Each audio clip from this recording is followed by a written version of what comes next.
Avari su silovito napali Srbiju u vreme kralja Radimira II. 639. godine.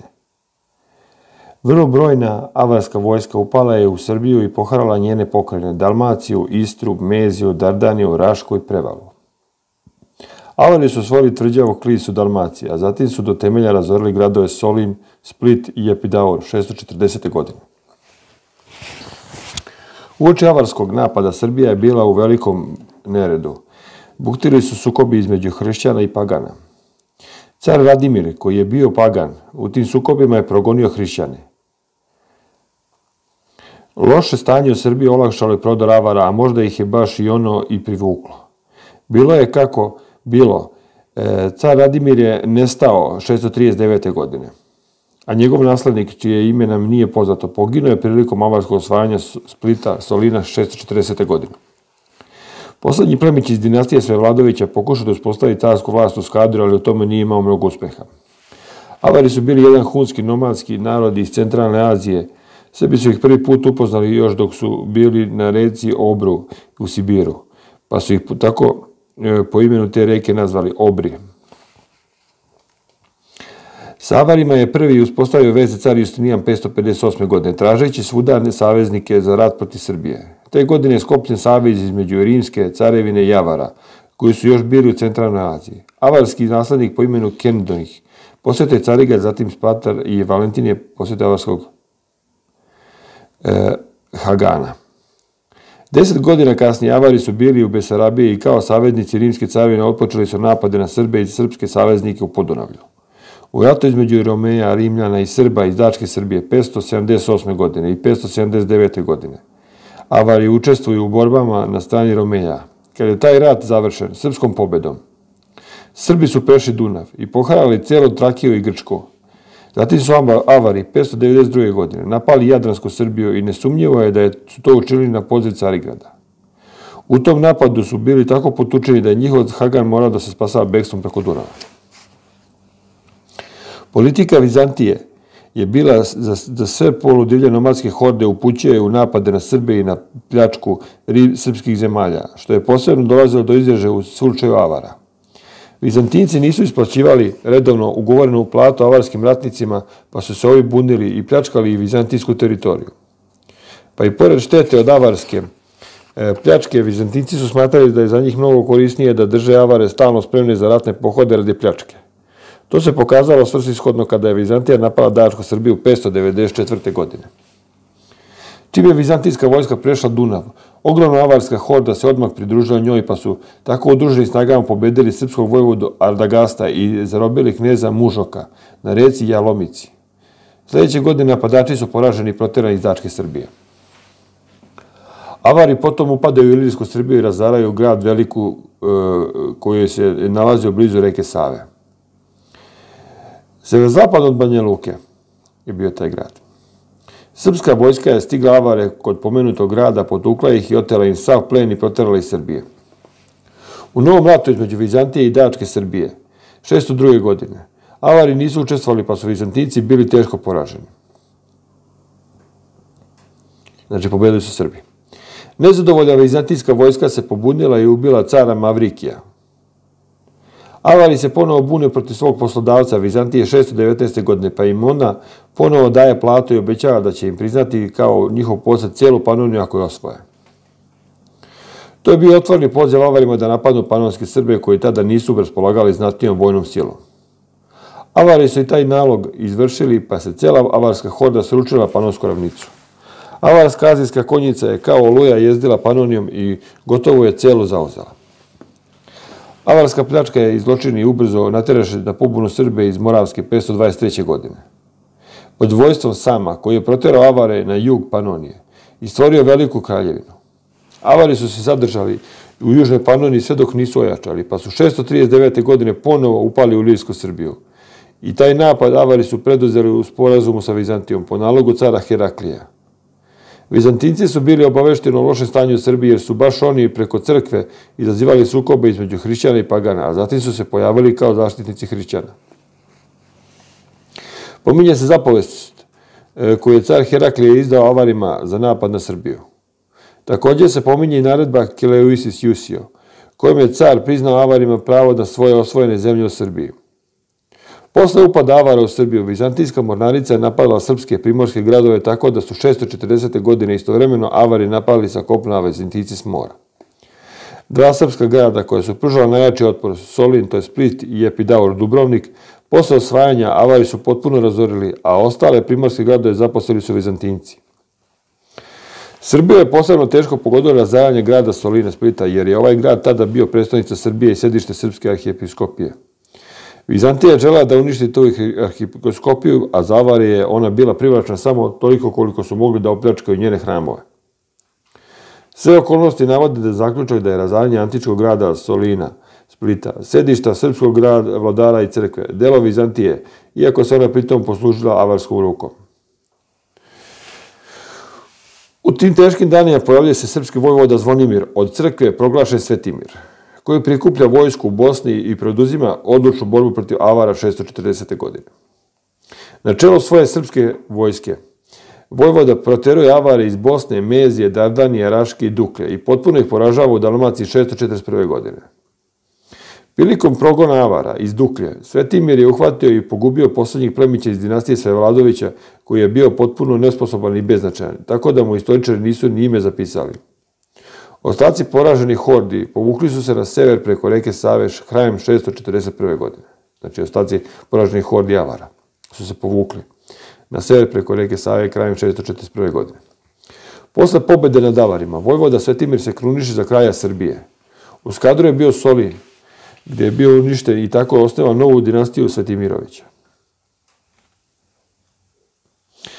Znači, on je osvojio, kruniše se 641. godine vojvoda Svetimir u Skadru, jer je Split Solin bio uništen i tako osniva novu dinastiju svoju Svetimirovića. Njegova država je bila prostorna i velike, a posle njihovog poraza tu je ostao tek deo tog stanovništva, možda 2 do 3 hiljade duša. Oni su se još naselili oko Obrovca i Nina. Obravac je po njima dobio svoje ime, a pošto su Srbi nazivali Avare Obrima, taj deo Avara što je ostao u Srbiji poznat je u 9. veku pod nazivom i imenom Hrvata. Dosta brojnih Hrvata od ovih što su se naselili u Dalmaciji, naselili su se u Panoniji između reke Sava i Drave. 640. godine. Na njihovom čelu se nalazila jedna porodica od 5 braće i 2 sestre čije imena su poznata. Braća se zvala Hrovat, Kluk, Muhol, Lovek i Hosen, a sestre Tuga i Vuga. Zemljište na koje su se naselili pripadalo je Srbiji, ali oni nisu bili u sastavu Srbije, nego u sastavu avarskog Haganata, koji je imao centar negde u današnjoj Mađarskoj. Pre dolaska u Srbiju Hrvati su bili u jednom delu Avarske. Prvi put je hrvatsko ime u istoriji pomenuo u gradu Taunajzisu na ušću reke Dona u Azovsko more iz 3. veka. Hrvati ili Hrvati u Dalmaciji prvi put se pominju pod imenom u vreme Karolinga posle 800. godine. Avar je u Kraljevini Srbiji, to jest oni koji su ostali u Dalmaciji, razlikovali su se od Srba svojih suseda po načinu života i po telesnom izgledu. Naselili su se uglavnom po mestima koja su razorili i opustošili njihove horde, tako se to 924. godine pominje na Splitskom saboru. Car Heraklius je umro početkom 641. godine, a njegov naslednik Konstantin III. Zatražio je vojnu pomoć od Srbije 642. godine za borbu protiv Langobarda u Italiji. To nam govori da se Carigradu prilikom promjene vladara menjala i politika prema Srbiji. U svakom slučaju, avarska karta nije bila više dobra za igru. Srbija se odazvala molbi cara Konstantina i poslala vojsku u Italiju. Srpska vojska se iscrcala na obali Siponta i opsela Langobarde u Beneventu. U borbi sa Srbijama poginuo je Ajon, langobardski vojvoda od Beneventa. U Beneventu je sa svojom vojskom došao Roald, sin langobardskog vojvode iz Friula. Umesto borbe zatražio je da razgovara sa Srbima. Roald je se obratio Srbima na srpskom jeziku koji je odlično govorio i nagovorio ih je da prekinu ratna dejstva protiv Langobarda u Italiji i da se vrate u Srbiju.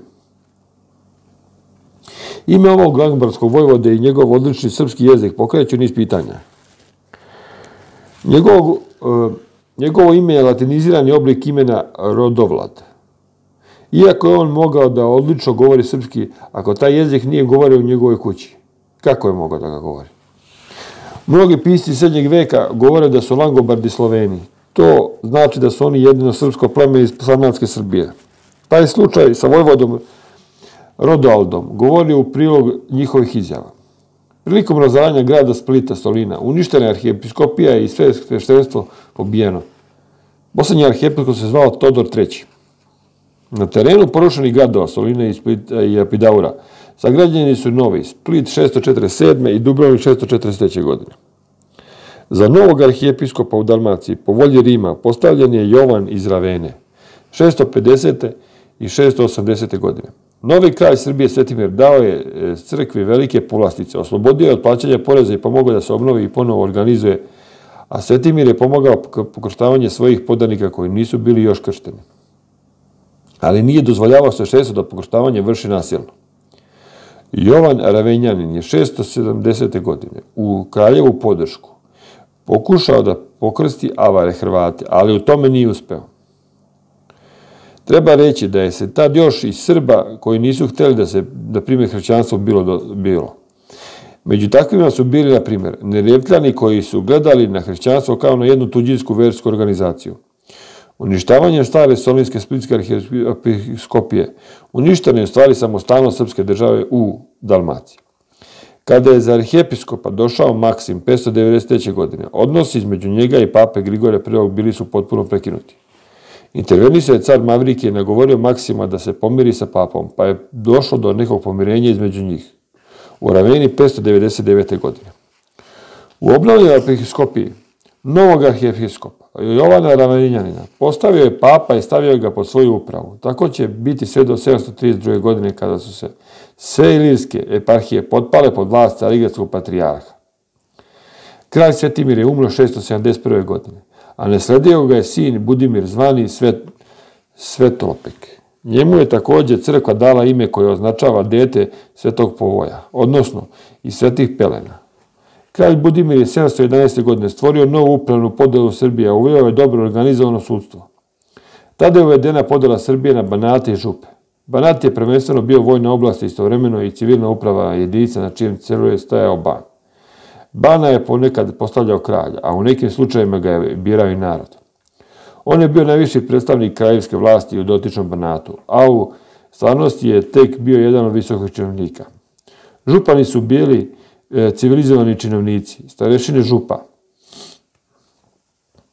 A župane je obično postavljao kralj, a ponekad je ih birao i narod, a kralj je samo potvrđivao. Pored bana i župana postavili su i vojvode koje je birao narod iz jedne ili više župa, sa rokom od godinu dana.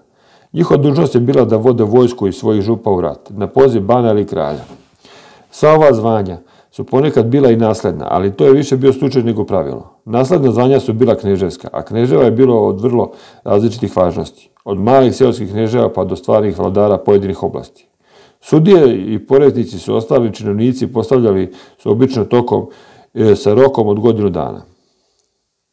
Kralj Budimir je umro 711. godine, a nasledio ga je sin Svetolik, 711. do 724. godine je vladao, znači 13 godina.